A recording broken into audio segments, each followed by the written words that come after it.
Le futur. Depuis 30 ans, on a eu 3 vagues technologiques que vous connaissez par cœur. 1985-1995, la démocratisation du PC. 95-2005, la démocratisation de l'Internet fixe. 2005-2015, la démocratisation des smartphones, de l'Internet mobile, des réseaux sociaux. Sur les 20 prochaines années, ce qu'on peut anticiper, mais on ne connaît jamais l'avenir, bien sûr, et heureusement, c'est qu'entre 2015 et 2025, on va voir exploser l'intelligence artificielle faible et que la robotique va débuter.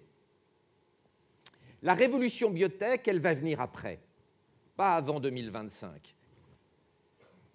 Les cellules souches, la thérapie génique, ça va commencer entre 10 et 20 ans, en réalité.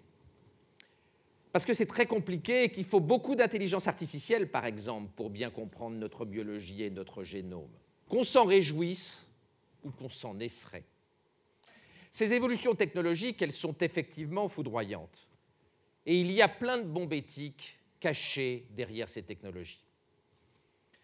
Je ne suis pas du tout persuadé que la mort de la mort soit une bonne chose pour l'humanité.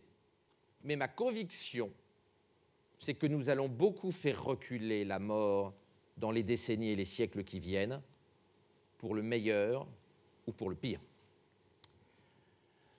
Les technoprophètes sont en forme. Ils poussent le bouchon de plus en plus loin. Là, aujourd'hui, ils poussent le bouchon au plus loin, puisqu'ils nous annoncent la mort de la mort. Donc, quelque chose qui ressemble malgré tout à de l'immortalité. Alors, soit ils en disent trop, soit ils disent n'importe quoi. Je crois qu'ils disent n'importe quoi quand ils s'imaginent que tuer la mort, ce serait contribuer à la vie. Dire que la mort de la mort serait la vie, c'est quelque chose qui est extrêmement déconcertant pour le sens commun. Vous allez me dire que le sens commun, après tout, n'a pas lieu forcément d'avoir toute autorité, mais enfin, pourquoi ne s'aperçoit-on pas qu'on ne parle pas de la vie? On parle là du vivant. Et pourquoi confondrait-on la vie et le vivant? Bien sûr, pour vivre, il faut être vivant. Le vivant est bel et bien la condition nécessaire de la vie, mais ça n'est pas la condition suffisante. La vie, c'est autre chose.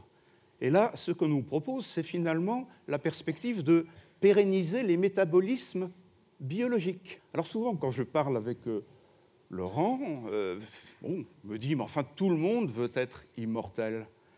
Là, je ne suis pas sûr. Je ne sais pas, on pourrait faire là une espèce de référendum, enfin, ou en tout cas de consultation, pour savoir qui veut être immortel. Je suis certain que certains d'entre vous poseraient la question, oui, bon, regardons la chose, à quelles conditions? Il ne faudrait pas qu'il y ait un malentendu entre Jean-Michel et moi. On pourrait presque croire qu'il me fait passer devant vous pour un transhumaniste. Je n'ai jamais contesté le fait que la mort de la mort est peut-être la mort de l'homme, que la mort de la mort est peut-être la mort de la vie. J'ai dit que je pensais qu'il y aurait une majorité pour souhaiter vivre plus longtemps. Il n'y a aucune technologie d'augmentation de la durée de vie aujourd'hui chez le sujet non malade. Mais le jour où ces technologies existeront, si elles existent, si les transhumanistes ont raison, ce qui n'est pas certain, je pense que la plupart d'entre nous souhaiteront vivre en bonne santé plus longtemps. Je ne sais pas si les transhumanistes ont raison, mais faisons l'hypothèse technologique qu'ils aient raison. Il ne s'agit pas de vivre longtemps pour être vieillard, indigne, ne s'intéressant à plus rien, n'ayant plus de vie, évidemment pas. L'augmentation de l'espérance de vie n'a de sens que si nous faisons régresser le vieillissement. Et je le répète, ces technologies n'existent pas, mais je pense qu'elles existeront demain. Et je le répète, je pense qu'il y aura une majorité assez forte dans nos pays occidentaux pour souhaiter vivre plus longtemps en bonne santé, si c'est possible. Et nous avons tous, les uns et les autres, 1000 projets, 1000 échappées volées à parcourir dans les siècles qui viennent. si la technologie nous le permettait, mais malheureusement, ça ne concernera pas notre génération. L'impact de la prophétie concernant l'immortalité me donne à penser que quand même on est dans une espèce de perte de sang-froid. Je crois que les individus frileux des sociétés nanties, des sociétés technologisées, ces individus sont en train de se crisper sur leur instinct de conservation.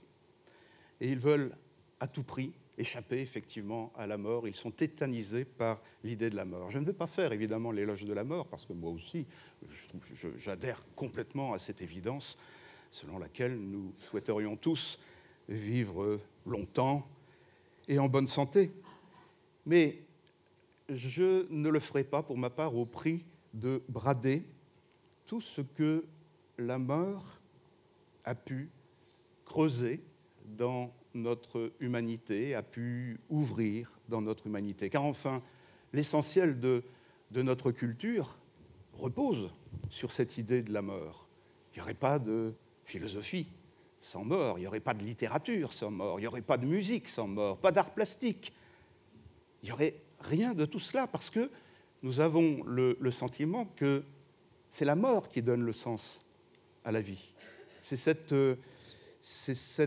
conviction d'une finitude qui réalise entre nous cette dimension symbolique d'existence. La dimension symbolique, elle est là, elle est dans le fait que nous échangions, que nous parlions, que nous soyons dans une certaine attente les uns par rapport aux autres. Imaginez que nous soyons immortels, qu'aurions-nous à faire les uns avec les autres? Au fond, un être immortel, c'est un être qui serait farouchement solitaire, qui serait finalement dépossédé de la vie intérieure qui constitue précisément la dimension symbolique de notre existence. Ce serait un être exténué, apathique. Quel tableau! Une vie longue en bonne santé, un cauchemar technologique. Est-ce que c'était tellement mieux quand l'espérance de vie était de 25 ans en France en 1750? Je ne le pense pas. On était effectivement dans des logiques de survie, avec peu de culture, à part les élites qui étaient ultra minoritaires et qui effectivement ne se retrouvaient pas souvent sur les champs de bataille. Donc je ne crois pas à cette vision de la vie courte nécessaire pour être heureux. Je ne crois pas que la mort soit nécessaire. Je ne crois pas que l'état de nature soit nécessaire à notre dignité et soit fondateur. Non, la vraie question, c'est va-t-on vers une utopie ou une dystopie? Va-t-on vers ces utopies magnifiques que les transhumanistes nous décrivent? Je ne le crois pas une seconde. Je ne crois pas à l'utopie transhumaniste. Va-t-on vers les dystopies monstrueuses, bienvenue à Gattaca et autres meilleurs du monde? Je ne sais pas. Je ne sais pas ce que nous allons devenir, parce qu'il est quand même probable que nous allons beaucoup changer par la technologie dans les siècles qui viennent. Est-ce que nous allons fusionner avec l'intelligence artificielle pour ressembler à une espèce de méga-créature avec un corps dématérialisé, c'est-à-dire finalement de devenir des post-humains? Ce qui, moi, me fait horreur, parce que je suis objectivement un vieux résigné, qui ne veut pas être trop bousculé par la technologie et qui veut garder ses sources traditionnelles de plaisir. Mais je ne suis pas sûr que les jeunes générations, en tout cas mes enfants me montrent le contraire, souhaiteront aller sur cette voie. Et j'ai tendance à penser que c'est aux jeunes générations de décider et pas à ma génération qui va bientôt passer de l'autre côté du rideau. Ben, j'ai peur que le monde qu'on laisse aux jeunes générations limite quand même considérablement leur choix.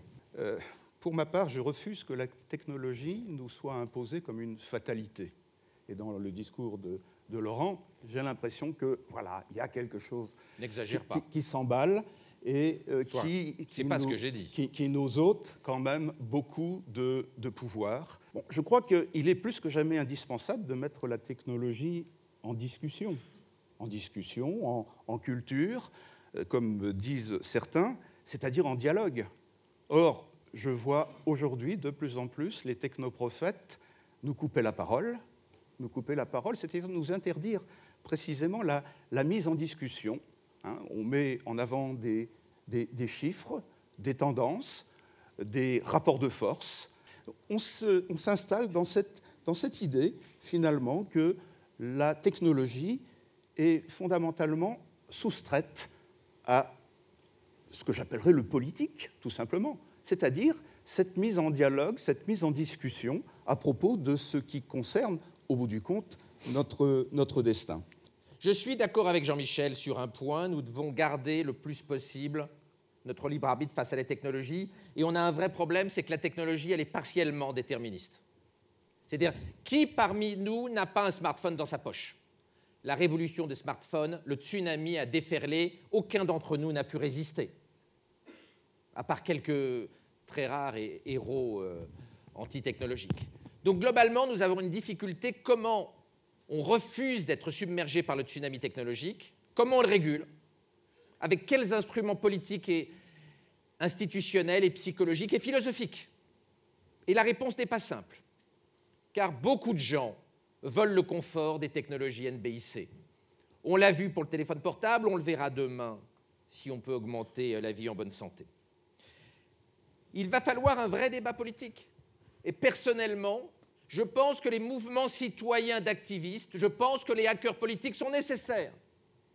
On ne peut pas laisser la technologie, la Silicon Valley, les GAFA décider de notre destin biologique sans qu'il y ait un débat politique. Et ce débat politique, il n'existe pas aujourd'hui, il n'a pas lieu, car globalement, les politiques et la société civile se désintéressent de ces sujets-là. Et si nous nous désintéressons de ces sujets-là, nous aurons le transhumanisme sans nous en être rendu compte.